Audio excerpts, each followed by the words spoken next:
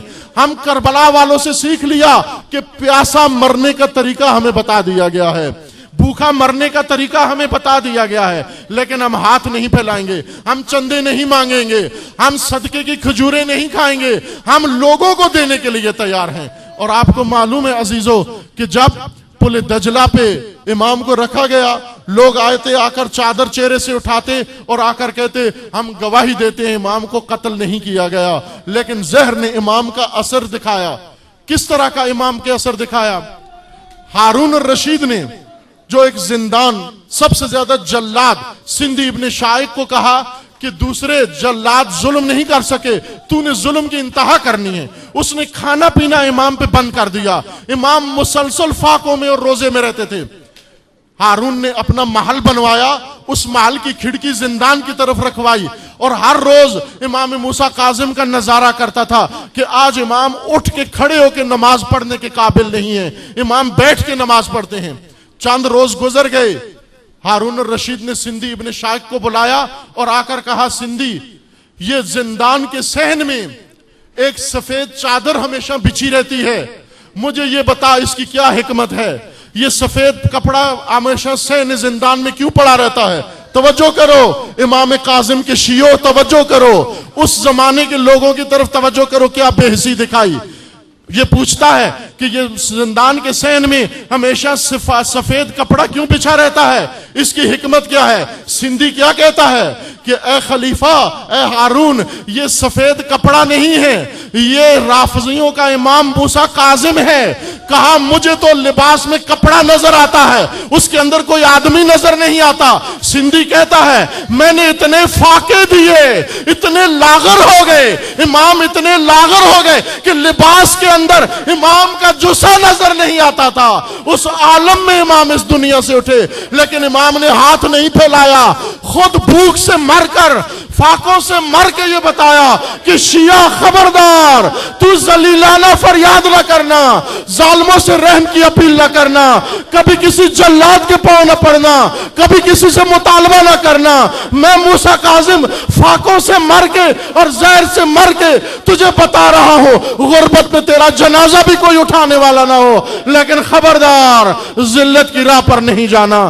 عزیز من، آج آپ نے اپنے حضور سے اس مظلوم امام کو بتانا ہے، اے مولا، اگر پل دجلہ پہ جنازہ تنہا پڑا تھا، کوئی زنجیریں بھی کھولنے والا نہیں تھا، لیکن آج یہ آپ کے شیعہ موجود ہیں، یہ آپ کے مقام پر فدا ہونے آئے ہیں، یہ آپ کے لیے قربان ہونے آئے ہیں، یہ آپ کی راہ کو زندہ رکھنے کے لیے آئے ہیں، یہ متشیعہ کو چھوڑ کر شیعہ کا مکتب اختیار کرنے آئے ہیں، یہ حسین کا راستہ اختیار کرنے آئے ہیں، یہ خاموش کوفیوں کے مذہب پہ چلنے نہیں آئے، یہ شامیوں سے درہم و دینار اور جاب کے بدلے جا کر مل جانے والوں کے لیے نہیں آئے، یہ صرف آپ کے لیے آئے ہیں. اور میں عرض کروں گا، اے مولا، اے حجت عصر، اے حجت عصر، آپ نے آزما لیا ان جوانوں کو، مزید آزما لیں ان جوانوں کو، لیکن دعا کریں کہ خدا اس آزمائشوں پر اترنے کی ہمیں توفیق عطا فرمائے.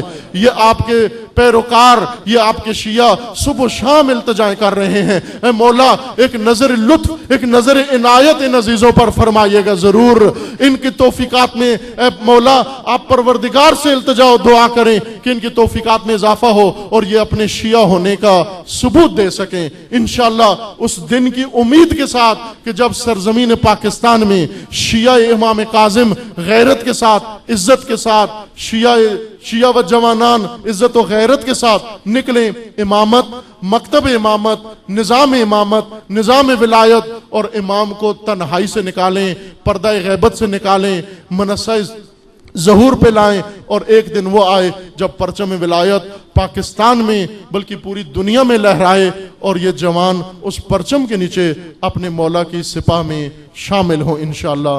والسلام علیکم ورحمۃ اللہ۔